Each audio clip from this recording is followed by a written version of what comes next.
love won't last the night tonight.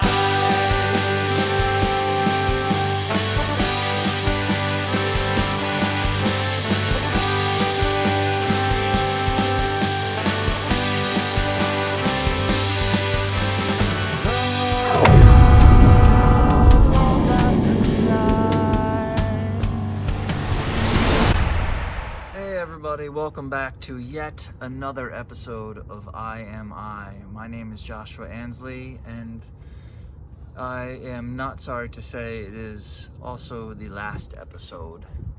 178 weeks in a row. This has been an absolutely incredible experience. Some of you have been with me from the very beginning, and my life is completely transformed in the process of this. And then certainly the journey is not over, of this understanding of who I am, right? A journey of understanding who the frack I am. We've gone through many different hairstyles together and facial hair styles.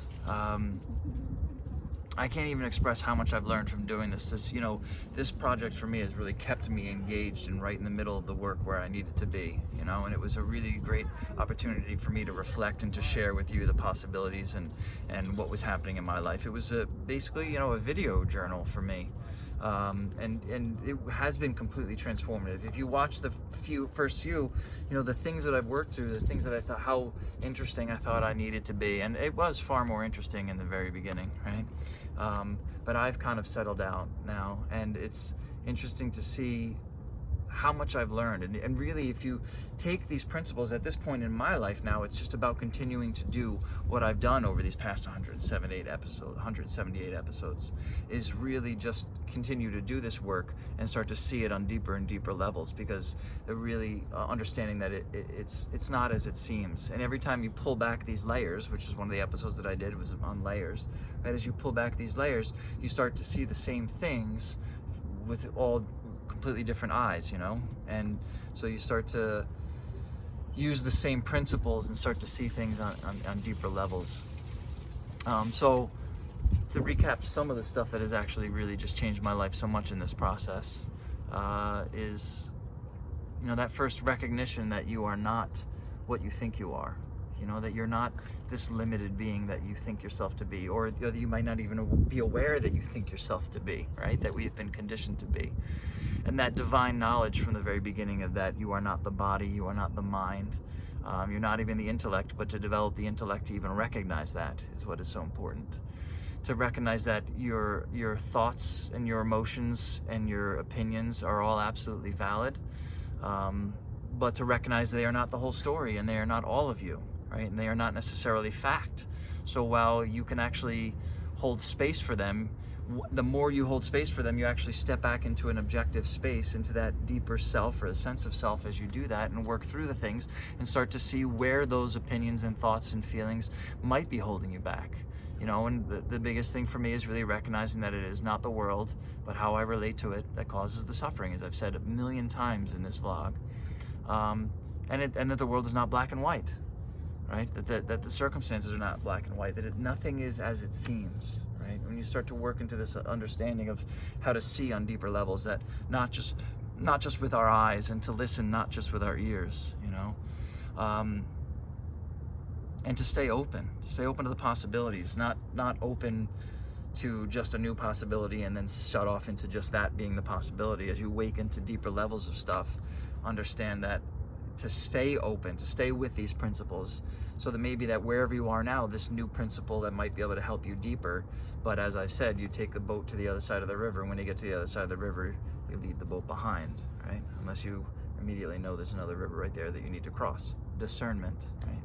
I feel like I can go on forever, and all these different possibilities of understanding self, and that all of this external world is constantly changing and fluxing and in flux, and that includes your thoughts and your emotions and everything you think yourself to be. But that divine core of who you are never changes, cannot change, it cannot move, it cannot be hurt, it cannot be wounded. And I don't give a fuck if it's even just a psychological understanding. If you move into that psychological understanding, how does it affect how you move out into the world?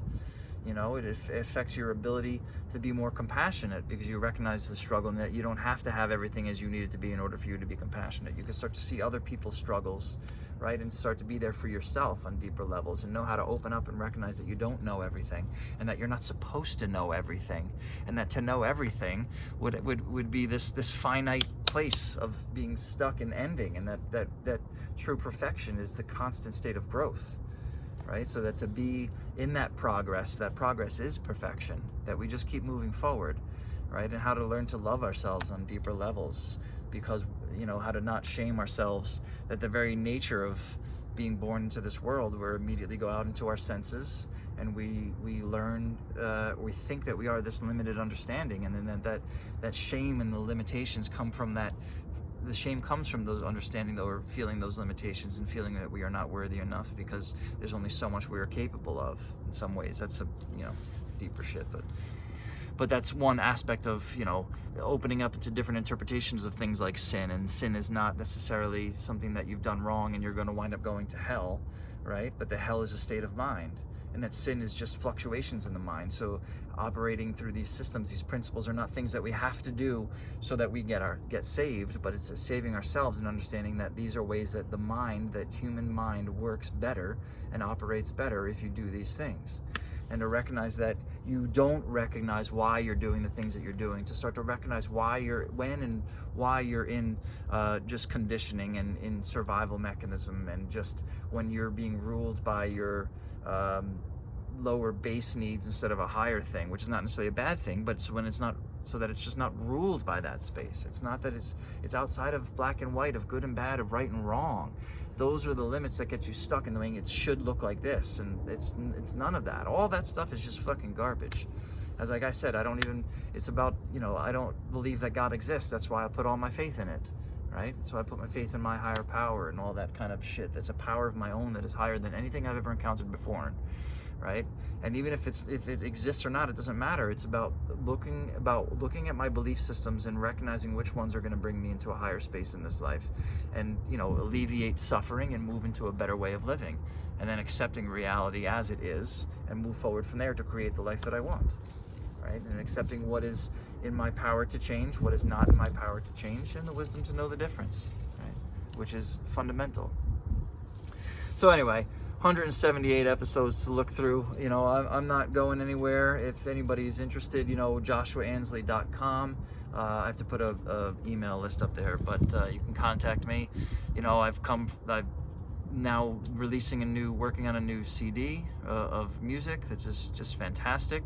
I'm putting out a CD of Shavasana songs. This is all the songs that I sing at the final pose of my yoga classes, like Alleluia and Arms of the Angel and things like that. We're going to be releasing some meditations. That'll all be on the website, stuff like that. I'm available for private sessions, group sessions, meditation with live music and all this kind of stuff. So particularly in addiction recovery and stuff like that. So the journey carries on, and I hope that in some way that my journey has helped you on your journey, and that just pays forward and keeps continuing forward, and that concentric circles and the ripple effects and all the things that I didn't get to speak about, that who knows, maybe I'll be back. But I love you all. Remember that you're never alone. It's just your mind that tells you otherwise, right? It's just your mind. The whole idea is you've got to be out of your fucking mind. The mind is a great place to visit, but I wouldn't want to live there. I love you. In Lakesha Lakin, I am you. You are me. Namaste.